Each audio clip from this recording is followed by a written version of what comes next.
Hello students, मैं doctor Meenakshi Meena, सहायक आचार्य, government college Rajgarh. आज मैं आपको बीए पार्ट थर्ड की क्लास में सामाजिक विचारक प्रश्न पत्र पढ़ाऊंगी। जैसा कि पिछले वीडियोस में हमने दुर्खीम के श्रम विभाजन का टॉपिक शुरू किया था, उसी टॉपिक को आगे बढ़ाते हुए हम आज उसे कंप्लीट करेंगे। श्रम विभाजन का प्रकार्य, आज का हमारा टॉपिक आप नोट कर लीजिए। श्रम विभाजन का प्रकार्य नवीन समूहों का निर्माण व उनकी एकता है। दुर्खीम ये मानते हैं कि श्रम विभाजन का प्रकार्य समाज के अस्तित्व से संबंधित किसी नैतिकता की पूर्ति करना है। जब समाज के सदस्यों की संख्या और उनके पारस्परिक संबंधों में वृद्धि होती है, नए नए व्यावसायिक एवं सामाजिक समूह जन्म लेते हैं। इन विभिन्न समूहों के मध्य एकता उत्पन्न करना समाज के अस्तित्व के लिए आवश्यक है। एकता के अभाव में समाज में व्यवस्था और संतुलन कायम नहीं हो सकते। अतः विभिन्न समूहों के मध्य एकता की आवश्यकता एक नैतिक आवश्यकता है और श्रम विभाजन का कार्य इसी नैतिक आवश्यकता की पूर्ति करना है। जब समाज में परिवर्तन होता है, जीवन की दशाएं और आवश्यकताएं बदलती हैं, तो नवीन समूहों का निर्माण होना भी एक सामाजिक आवश्यकता है और उनकी एकता भी समाज के अस्तित्व के लिए अनिवार्य है। दुर्खीम के अनुसार ये दोनों कार्य श्रम विभाजन द्वारा पूर्ण किए जाते हैं। अब हमारा अगला टॉपिक है कानून व एकता। दुर्खीम के अनुसार श्रम विभाजन का प्रमुख कार्य समाज में एकता उत्पन्न करना है। एकता एक नैतिक तथ्य है जिसका अवलोकन एवं परीक्षण प्रत्यक्ष तरीकों से किया जा सकता है। वैधानिक कानून के अध्ययन के आधार पर हम किसी समाज की एकता को माप और समझ सकते हैं। वैधानिक कानून समूह के सदस्यों के पारस्परिक संबंधों को प्रकट करते हैं। सदस्यों में जितने घनिष्ठ संबंध होंगे, समूह में उतनी ही अधिक एकता होगी। समाज की कानूनी व्यवस्था होती है, सामाजिक एकता भी उतने ही प्रकार की होती है। दुर्खीम ने प्रमुख रूप से दो प्रकार के कानूनों का उल्लेख किया है। पहला दमनकारी कानून।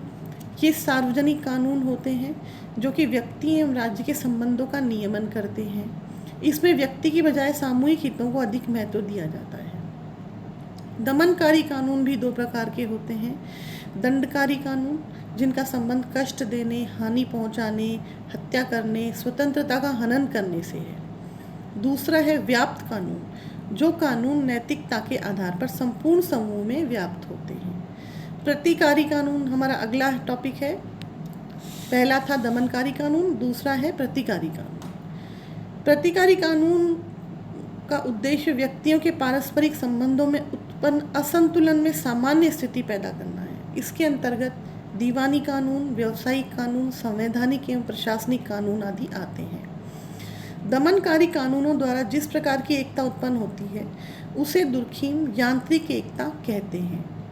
प्रतिकारी कानूनों द्वारा जिस प्रकार की एकता उत्पन्न होती है दुर्खीम उसे सावयवी एकता कहते हैं।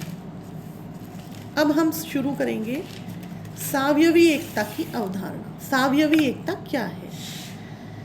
सामाजिक एकता की अवधारणा समाजशास्त्रीय साहित्य में दुर्खीम का एक अनुपम योगदान है। इनका कहना है कि समूह का विकास उसकी एकता या सुदृढ़ता में निहित है।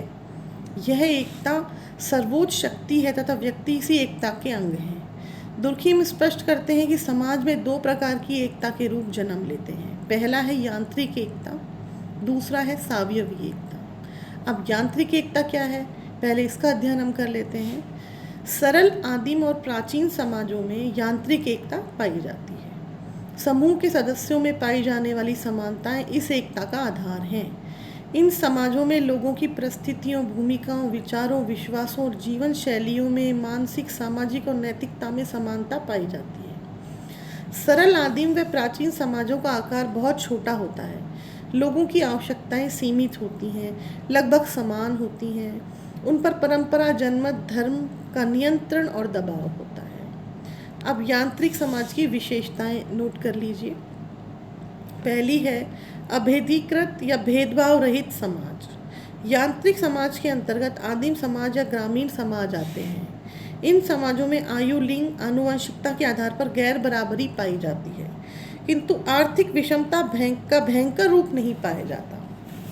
इन समाजों में भूमि व्यक्तिगत नहीं होती, वरन संपूर्ण समाज की सामूहिक संपत्ति होती है।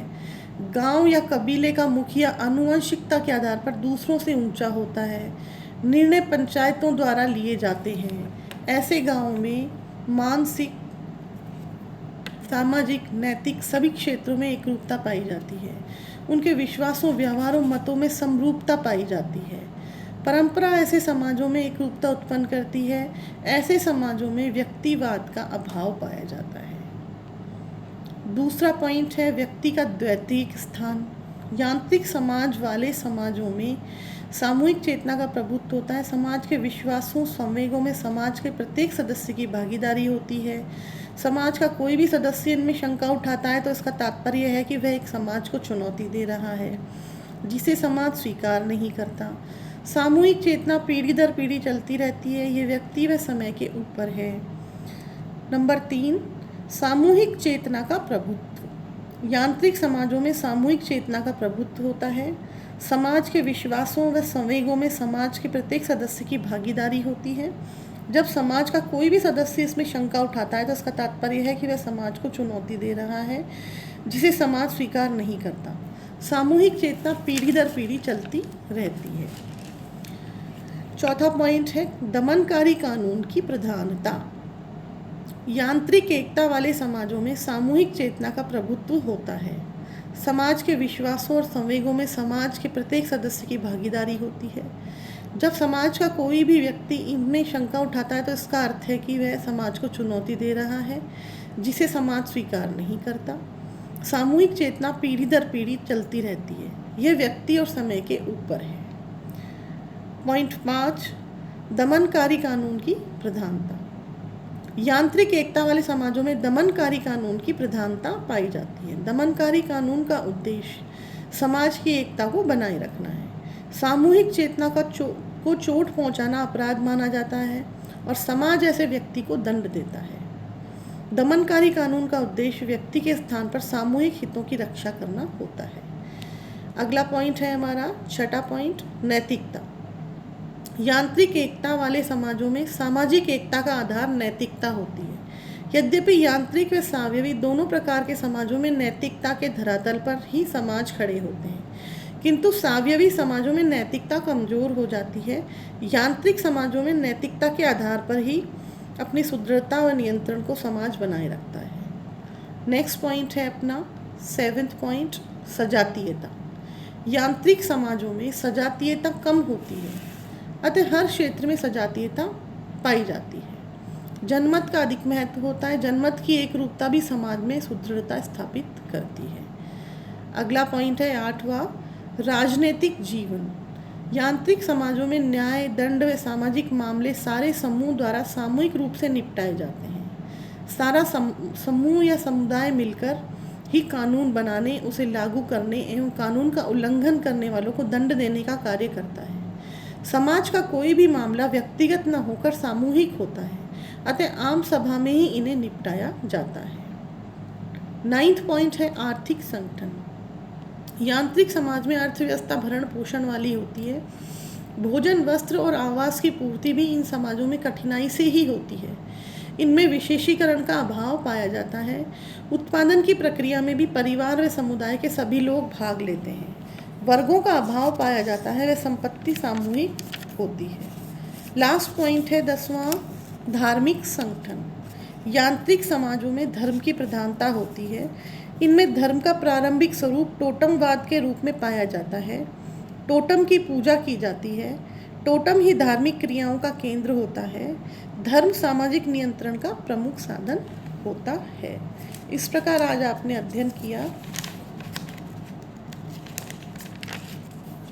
यांत्रिक समाज की विशेषताएं।